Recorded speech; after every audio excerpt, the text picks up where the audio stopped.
नमस्कार। दोपहर समाचार में आपका स्वागत है।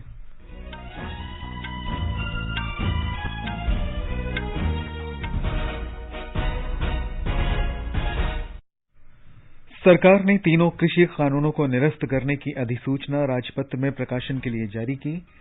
राष्ट्रपति रामनाथ कोविंद ने अंतर्राष्ट्रीय आम्बेडकर कॉन्क्लेव के उद्घाटन समारोह को संबोधित करते हुए कहा, डॉक्टर भीमराव आम्बेडकर ने समाज की नैतिक चेतना को जगाने का काम किया।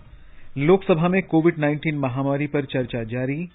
केंद्रीय सड़क परिवहन और राजमार्ग मंत्री ने लोकसभा में बताया, अगले 2 वर्षों में राष्ट्रीय सड़क संपर्क को यूरोपीय मानकों के अनुरूप बनाया जाएगा ताकि यात्रा के समय में कमी आए। भारत ने 31 देशों के साथ एयर बबल विमान यात्रा संबंधी समझौता किया और 10 अन्य देशों के साथ समझौता करने का प्रस्ताव। प्रधानमंत्री कार्यालय में राज्यमंत्री डॉक्टर जितेंद्र सिंह ने बताया, उत्तर भारत में पहली बार हरियाणा के गोरखपुर में परमाणु ऊर्जा संयंत्र स्थापित होगा। देशव्यापी कोविड टीकाकरण अभियान के तहत अब तक 1 अरब 25 करोड़ का आंकड़ा पार हुआ। स्वस्थ होने की दर 98.35% हुई। प्रधानमंत्री नरेंद्र मोदी कल फिनटेक के इन्फिनिटी फोरम का शुभारंभ करेंगे। मौसम विभाग ने 4 और 5 दिसंबर को पश्चिम बंगाल के कुछ जिलों में तेज बारिश की संभावना व्यक्त की। भुवनेश्वर में जूनियर विश्व कप हॉकी के सेमीफाइनल में कल भारत का सामना जर्मनी से और अर्जेंटीना का मुकाबला फ्रांस से होगा। भारत और न्यूजीलैंड के बीच दूसरा तथा अंतिम क्रिकेट टेस्ट मैच कल से मुंबई के वानखेड़े स्टेडियम में खेला जाएगा। वर्षा से मैच बाधित होने की संभावना। दोपहर समाचार में नीलम मलकानिया के साथ मैं निखिल कुमार। देश में कोविड टीकाकरण अभियान के अंतर्गत 150 करोड़ टीके लगाने की दिशा में निरंतर आगे बढ़ रहा है। कोरोना वायरस का नया वेरिएंट मिलने से चिंताएं बढ़ी हैं। आपसे हमारी अपील है कि यथाशीघ्र दोनों टीके लगवाएं और अन्य लोगों को भी टीके लगवाने के लिए प्रेरित करें। 3 सरल उपायों का पालन अवश्य करें। मास्क लगाएं, 2 गज की सुरक्षित दूरी बनाए रखें, हाथ और चेहरा साफ रखें। कोविड से संबंधित किसी भी जानकारी और मार्गदर्शन के लिए राष्ट्रीय हेल्पलाइन नंबर 01123978046 और 1075 पर संपर्क करें। और अब समाचार विस्तार से। सरकार ने तीनों कृषि कानूनों को निरस्त करने संबंधी अधिसूचना राजपत्र में प्रकाशन के लिए जारी की।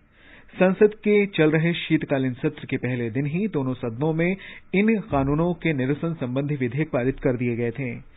प्रधानमंत्री नरेंद्र मोदी ने पिछले महीने की 19 तारीख को राष्ट्र के नाम अपने संबोधन में घोषणा की थी कि 2019 में बनाए गए इन कृषि कानूनों को संसद के मौजूदा शीतकालीन सत्र में निरस्त कर दिया जाएगा। श्री मोदी ने प्रदर्शन कर रहे सभी किसानों से गुरु पर्व के दिन अच्छी भावना के साथ घर वापस जाने की अपील की थी। प्रधानमंत्री ने अपनी घोषणा में यह भी कहा था कि कृषि से जुड़े सभी पहलुओं पर विचार करने के लिए एक समिति का गठन किया जाएगा। लोकसभा में नियम 193 के तहत कोविड महामारी पर चर्चा जारी है।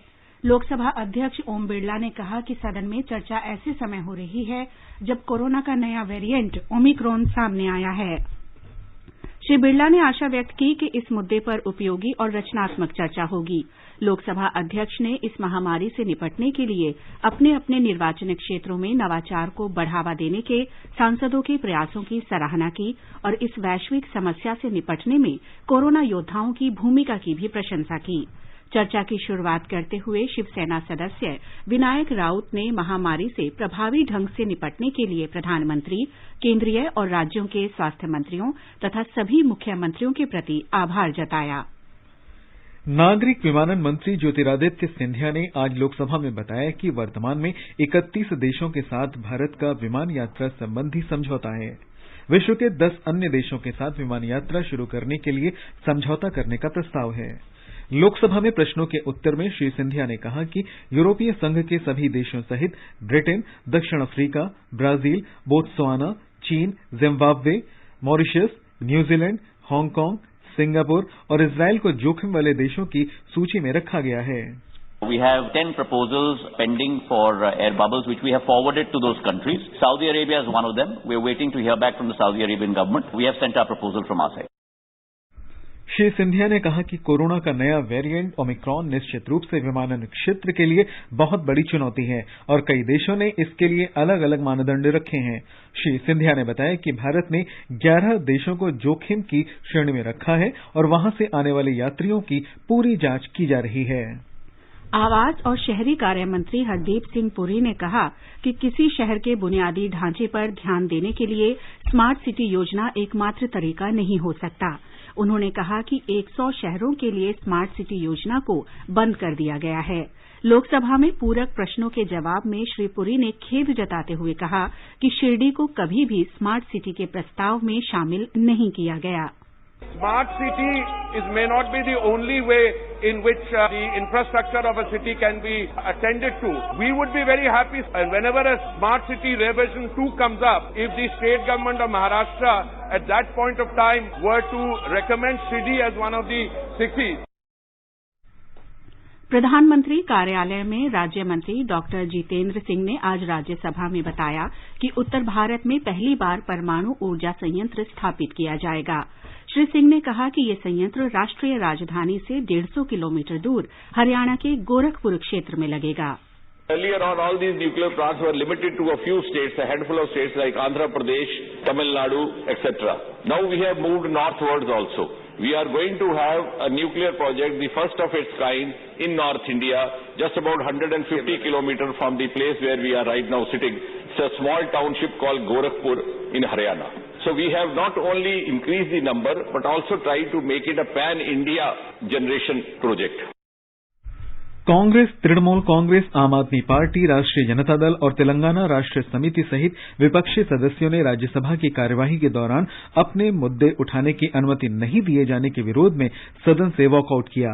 पहले स्थगन के बाद 12 बजे दोबारा कार्यवाही शुरू होने पर उपसभापति हरिवंश ने प्रश्नकाल की कार्यवाही शुरू की, लेकिन विपक्षी सदस्य 12 सदस्यों के निलंबन का मुद्दा उठाते रहे और विपक्ष के नेता को बोलने की अनुमति देने की मांग करते रहे।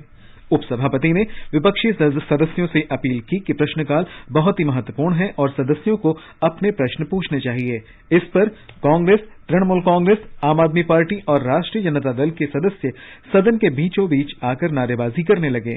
उपसभापति ने सदस्यों से सदन की कार्यवाही चलने देने का आग्रह किया, लेकिन उनकी अपील का कोई असर नहीं हुआ।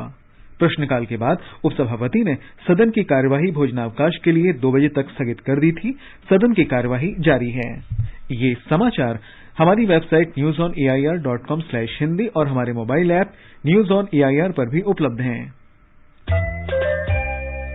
चलो मिलकर एक शुरुआत करें, चलो एक फैसला आज करें, मास्क नहीं तो टोकेंगे, कोरोना को रोकेंगे, चलो एक इरादा करते हैं, चलो कुछ वादा करते हैं, मास्क नहीं तो टोकेंगे, कोरोना को रोकेंगे।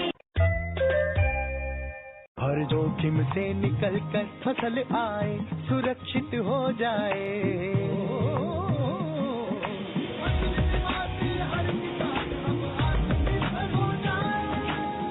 संकट के समय प्रधानमंत्री फसल बीमा योजना किसानों के लिए वरदान है। अब सूखा पड़े या बाढ़ आ जाए कोई डर नहीं, अब ओले पड़े या कीट पतंगे फसल खा जाए कोई फिक्र नहीं, क्योंकि हमने लिया है प्रधानमंत्री फसल बीमा। बुआई से फसल कटाई तक हर जोखिम का दावा, न्यूनतम प्रीमियम पर अधिकतम भुगतान का वादा। योजना से हर साल जुड़ रहे हैं 5 करोड़ से ज्यादा किसान। अब आपकी है बारी। नजदीकी कृषि कार्यालय, सहकारी समिति, बैंक शाखा, अधिकृत बीमा कंपनी या जन सेवा केंद्र में स्वेच्छा से करा सकते हैं पंजीकरण। फसल बीमा पोर्टल या फसल बीमा ऐप द्वारा भी कराया जा सकता है पंजीकरण। प्रधानमंत्री फसल बीमा योजना, आपकी फसलों का संपूर्ण सुरक्षा कवच। कृषि एवं किसान कल्याण मंत्रालय, भारत सरकार। दोपहर समाचार में आपका फिर स्वागत है। राष्ट्रपति रामनाथ कोविंद ने कहा है कि डॉक्टर BR आम्बेडकर समाज में नैतिक चेतना को जगाने के पक्षधर थे और उनका कहना था कि केवल कानून से ही अधिकार सुरक्षित नहीं रह सकते, बल्कि इसके लिए नैतिक और सामाजिक चेतना बहुत जरूरी है। आज नई दिल्ली में अंतर्राष्ट्रीय आम्बेडकर सम्मेलन के उद्घाटन समारोह को संबोधित करते हुए श्री कोविंद ने कहा कि डॉक्टर आम्बेडकर ने हमेशा अहिंसा और संवैधानिक माध्यमों की वकालत की। वे कहते थे कि अधिकांशतः भूमिहीन और सीमांत किसान अनुसूचित जातियों और जनजातियों के लोग हैं। उनकी मुक्ति के लिए बाबा साहब निरंतर संघर्ष करते रहे। बाबा साहब को न्याय का प्रतीक पुरुष कहने में तनिक भी अतिशयोक्ति नहीं होगी। बाबा साहब समाज की नैतिक अंतरात्मा को जगाने के पक्षधर थे। वो कहते थे कि अधिकारों की रक्षा केवल कानूनों से नहीं हो सकती, अपितु समाज में नैतिक और सामाजिक चेतना का होना भी अनिवार्य है। परंतु उन्होंने सदैव अहिंसात्मक तथा संवैधानिक माध्यमों पर बल दिया। राष्ट्रपति ने अनुसूचित जाति और अनुसूचित जनजाति विधायकों और सांसदों द्वारा इस सम्मेलन के आयोजन की सराहना की।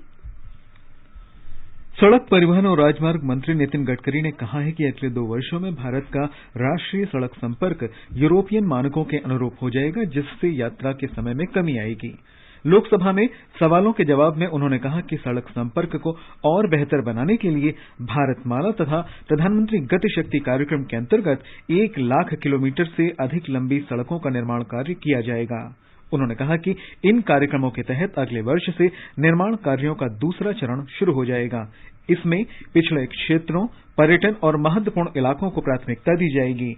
जिन राज्यों में ये कार्यक्रम शुरू होंगे उनमें पूर्वोत्तर के राज्य, जम्मू और कश्मीर तथा उत्तराखंड शामिल हैं। आगे बढ़ने से पहले मुख्य समाचारों पर एक नजर। सरकार ने तीनों कृषि कानूनों को निरस्त करने की अधिसूचना राजपत्र में प्रकाशन के लिए जारी की। राष्ट्रपति रामनाथ कोविंद ने अंतर्राष्ट्रीय आम्बेडकर कॉन्क्लेव के उद्घाटन समारोह को संबोधित करते हुए कहा, डॉक्टर भीमराव आम्बेडकर ने समाज की नैतिक चेतना जगाने का काम किया। लोकसभा में कोविड-19 महामारी पर चर्चा जारी। केंद्रीय सड़क परिवहन और राजमार्ग मंत्री ने लोकसभा में बताया कि अगले 2 वर्षों में राष्ट्रीय सड़क संपर्क को यूरोपीय मानकों के अनुरूप बनाया जाएगा, ताकि यात्रा के समय में कमी आए। भारत ने 31 देशों के साथ एयर बबल विमान यात्रा संबंधी समझौता किया और 10 अन्य देशों के साथ समझौता करने का प्रस्ताव। प्रधानमंत्री कार्यालय में राज्य मंत्री डॉक्टर जितेंद्र सिंह ने बताया कि उत्तर भारत में पहली बार हरियाणा के गोरखपुर में परमाणु ऊर्जा संयंत्र स्थापित होगा। देशव्यापी कोविड टीकाकरण अभियान के तहत अब तक 1 अरब 25 करोड़ का आंकड़ा पार हुआ। स्वस्थ होने की दर 98.35% हुई। प्रधानमंत्री नरेंद्र मोदी कल फिनटेक की इन्फिनिटी फोरम का शुभारंभ करेंगे। मौसम विभाग ने 4 और 5 दिसंबर को पश्चिम बंगाल के कुछ जिलों में तेज बारिश की संभावना व्यक्त की। भुवनेश्वर में जूनियर विश्व कप हॉकी के सेमीफाइनल में कल भारत का जर्मनी से और अर्जेंटीना का मुकाबला फ्रांस से होगा और भारत और न्यूजीलैंड के बीच दूसरा और अंतिम क्रिकेट टेस्ट मैच कल से दुबई के वानखेड़े स्टेडियम में खेला जाएगा। वर्षा की वजह से मैच बाधित होने की संभावना है। देश ने कोविड रोधी टीकाकरण अभियान के तहत 125 करोड़ का आंकड़ा पार कर लिया है। स्वास्थ्य मंत्री मनसुख मांडविया ने कहा कि ये प्रत्येक देशवासी के लिए गर्व का क्षण है। उन्होंने कहा कि देश में जैसे जैसे हर घर दस्तक अभियान तेज हो रहा है, वैसे वैसे देश कोविड के खिलाफ लड़ाई में एक नए जोश और नई ऊर्जा के साथ आगे बढ़ रहा है। स्वास्थ्य मंत्रालय ने कहा कि कल 80,35,000 से अधिक टीके लगाए गए। इस दौरान 9,765 मामलों की पुष्टि हुई, जबकि 8,548 रोगी स्वस्थ हुए। स्वस्थ होने की दर 98.35% हो गई है। स्वास्थ्य मंत्रालय ने राज्यों को विदेश से आने वाले सभी यात्रियों की कड़ी निगरानी करने और कोविड से जुड़े दिशा निर्देशों का पालन करने की सलाह दी है। ओमिक्रॉन वेरिएंट की पुष्टि आरटी-पीसीआर और रैपिड एंटीजन टेस्ट से हो सकती है। स्वास्थ्य मंत्रालय ने कोरोना वायरस के नए वेरिएंट ओमिक्रॉन को देखते हुए विदेश से भारत आने वाले यात्रियों के लिए दिशा निर्देशों को संशोधित किया है। हमारी संवाददाता ने बताया कि ये दिशा निर्देश कल से लागू हो चुके हैं।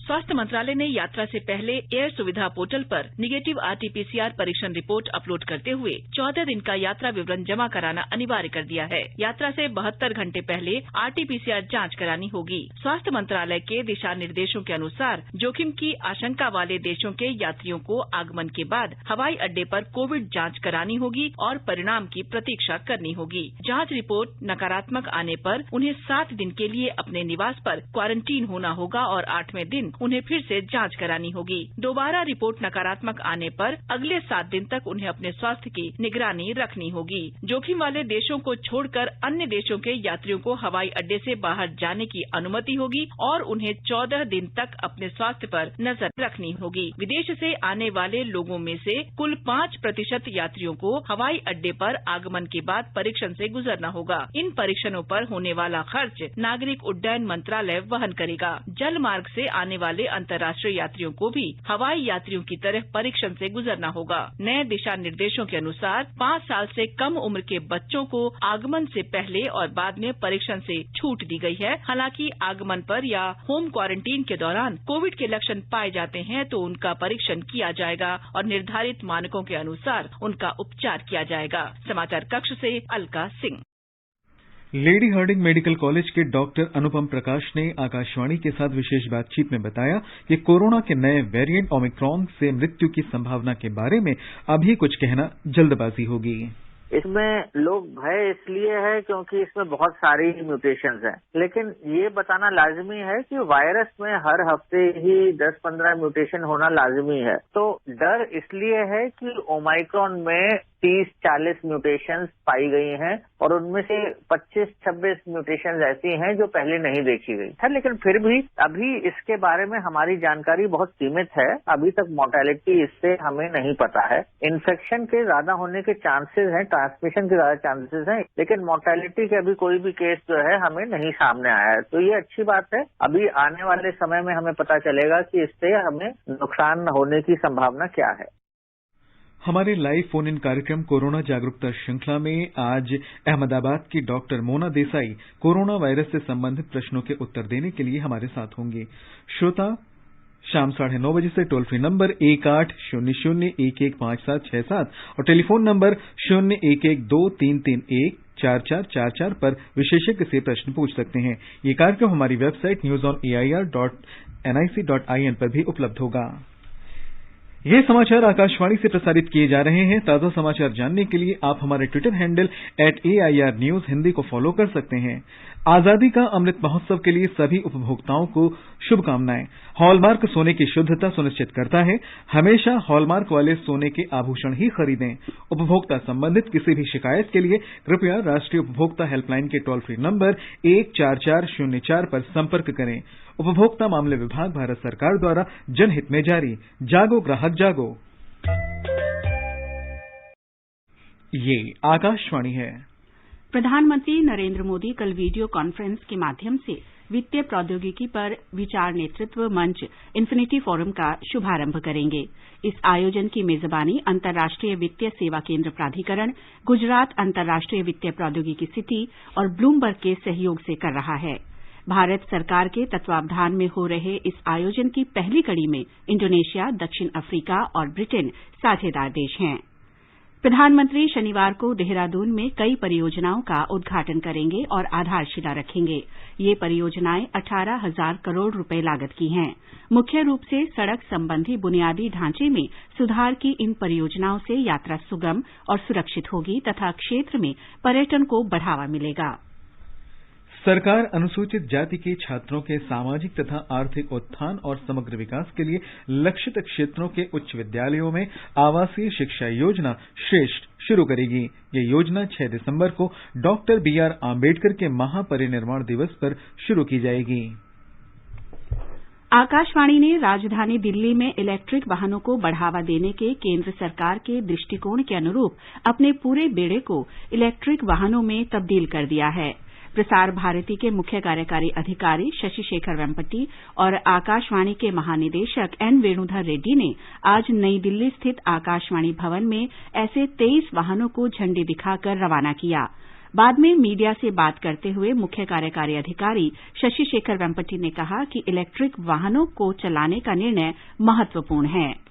माननीय प्रधानमंत्री जी का एक बहुत ही महत्वपूर्ण मिशन है स्वच्छ भारत। स्वच्छ भारत के तौर पे हवा को भी स्वच्छ रखना बहुत जरूरी है एंड इस तरह से एनवायरमेंटल फ्रेंडली जो ग्रीन व्हीकल्स है, इलेक्ट्रिक व्हीकल्स है, इनको हमने अडॉप्ट किया एंड अभी मुझे पता चला कि ये दिल्ली में सबसे दूसरे नंबर पे लार्जेस्ट फ्लीट है इलेक्ट्रिक व्हीकल्स का। आकाशवाणी के महानिदेशक एन वेणुधर रेड्डी ने आशा व्यक्त की कि इन ई वाहनों के अनुभव के आधार पर आकाशवाणी के अन्य केंद्रों के लिए भी इलेक्ट्रिक वाहन लाए जाएंगे। We are entered into an agreement with EESL. They will provide the vehicles and they will maintain them and we will pay them the rent. So for next 5 years, after 5 years, अगर हम चाहें तो वो vehicle हम रख सकते हैं with some nominal payment. But we will see that after 5 years. आजादी का अमृत महोत्सव कार्यक्रम के अंतर्गत आकाशवाणी समाचार अपनी श्रृंखला वीरगाथा में प्रत्येक बृहस्पतिवार परिक्रमा कार्यक्रम में प्रमुख क्रांतिकारियों की प्रेरक कहानी प्रस्तुत करता है। आजादी के अमृत महोत्सव के पावन अवसर पर आकाशवाणी समाचार के कार्यक्रम परिक्रमा में बृहस्पतिवार को शाम 4:45 पर सुनिए देश की आजादी में अपना अमूल्य योगदान देने वाले भारतीय स्वतंत्रता संग्राम के सेनानियों की वीर गाथा।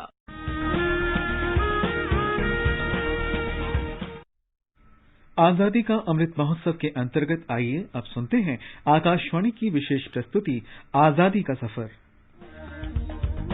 आजादी का अमृत महोत्सव।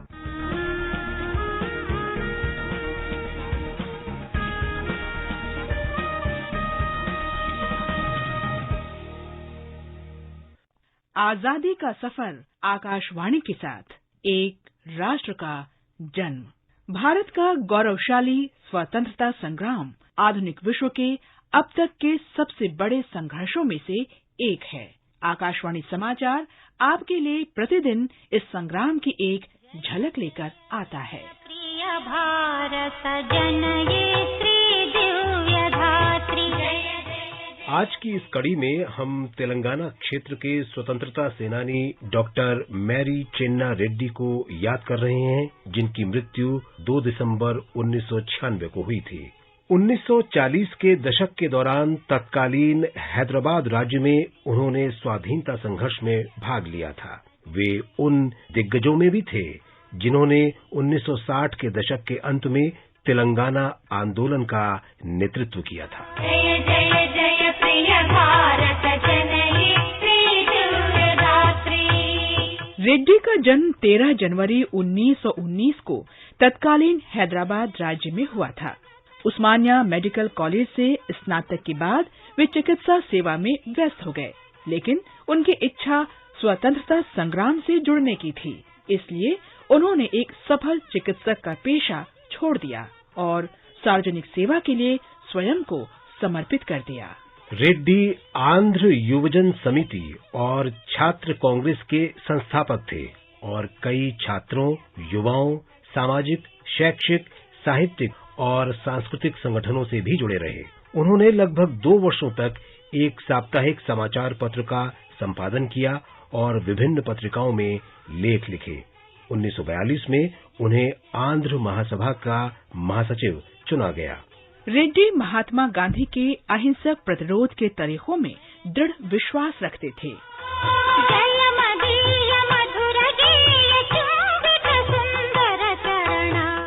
स्वतंत्रता के बाद रेड्डी 2 बार आंध्र प्रदेश के मुख्यमंत्री रहे। उन्होंने उत्तर प्रदेश, पंजाब, राजस्थान और तमिलनाडु के राज्यपाल के रूप में भी काम किया। अलग तेलंगाना राज्य के आंदोलन में भी उन्होंने सक्रिय भूमिका निभाई और तत्कालीन लोकप्रिय तेलंगाना आंदोलन तेलंगाना प्रजा समिति के अध्यक्ष भी रहे।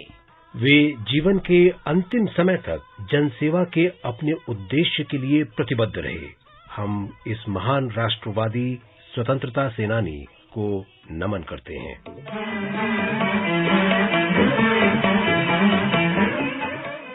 हम मुंगी वीरैया और उनके साथियों को भी याद करते हैं, जो हैदराबाद की निजाम की सेना से लड़ते हुए 2 दिसंबर 1946 को शहीद हो गए थे।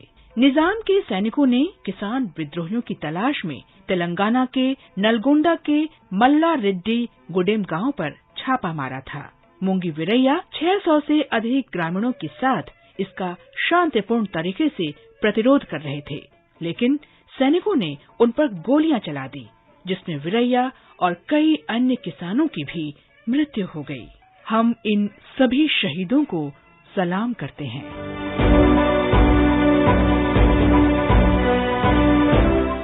आज हम सबसे शुरुआती उदारवादी नेताओं में से एक नारायण गणेश चंद्रावरकर को भी याद कर रहे हैं, जिनका जन्म 2 दिसंबर 1855 को बॉम्बे प्रेसिडेंसी के होनावर में हुआ था।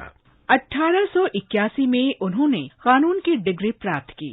चंदावरकर इंग्लैंड में भारत के पक्ष में जनमत तैयार करने के लिए 3 सदस्यीय प्रतिनिधिमंडल के सदस्य के रूप में 1885 में लंदन गए।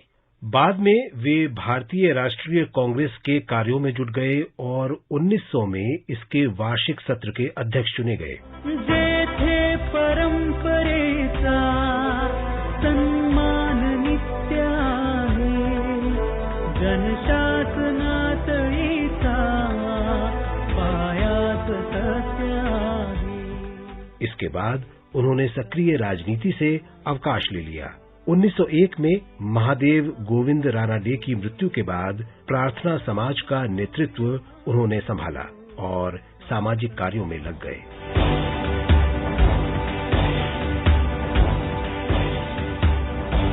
नारायण गणेश चंदावरकर ने 1914 में राजनीतिक क्षेत्र में फिर से प्रवेश किया और 1918 में सुरेंद्र नाथ बैनर्जी और दिनशॉ वाचा के साथ अखिल भारतीय उदारवादी सम्मेलन का नेतृत्व किया। 1920 में उन्होंने जलियांवाला बाग अत्याचारों पर ब्रिटिश अधिकारियों द्वारा गठित हंटर कमेटी की रिपोर्ट के विरोध में बॉम्बे में आयोजित जनसभा की अध्यक्षता की। चंद्रावरकर की सलाह पर ही गांधी जी ने असहयोग आंदोलन समाप्त कर दिया था। इसके साथ ही आजादी का सफर आकाशवाणी समाचार के संग श्रृंखला की ये कड़ी समाप्त हुई। मिलते हैं कल अगली कड़ी में।